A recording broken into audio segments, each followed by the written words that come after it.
رسول اللہ صلی اللہ علیہ وآلہ وسلم نے فرمایا، اپنی نفل نماز اپنے گھروں میں پڑھا کرو، انہیں قبرستان نہ بناؤ۔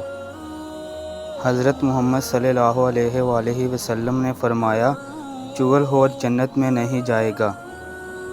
نبی کریم صلی اللہ علیہ وآلہ وسلم نے فرمایا کہ اللہ سے پناہ مانگا کرو آزمائش کی، مشقت کی، بدبختی کی، پستی، برے خاتمے اور دشمن کے ہنسنے سے۔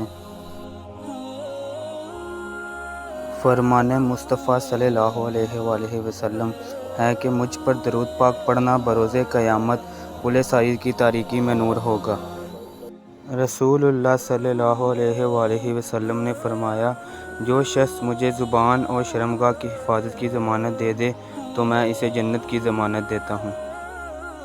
اللہ کے نبی صلی اللہ علیہ وآلہ وسلم نے ارشاد فرمایا، میری شفاعت میری امت کے اسی شخص کے لیے ہے جو میرے گھرانے سے محبت رکھنے والا ہو۔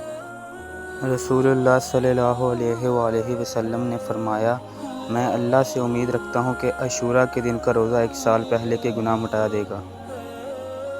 آپ صلی اللہ علیہ وآلہ وسلم نے فرمایا، جس نے حسن اور حسین رضی اللہ تعالیٰ عنہما سے محبت کی اس نے مجھ سے محبت کی، اور جس نے ان سے دشمنی رکھی اس نے مجھ سے دشمنی رکھی۔ فرمان نبی صلی اللہ علیہ وآلہ وسلم ہے، بکری کی عزت کرو اور اس سے مٹی جھاڑو کیونکہ وہ جنتی جانور ہے۔ رسول اللہ صلی اللہ علیہ وآلہ وسلم نے فرمایا، جو شخص اللہ کی رضا کی خاطر مسجد بناتا ہے تو اللہ اس کے لیے جنت میں گھر بناتا ہے۔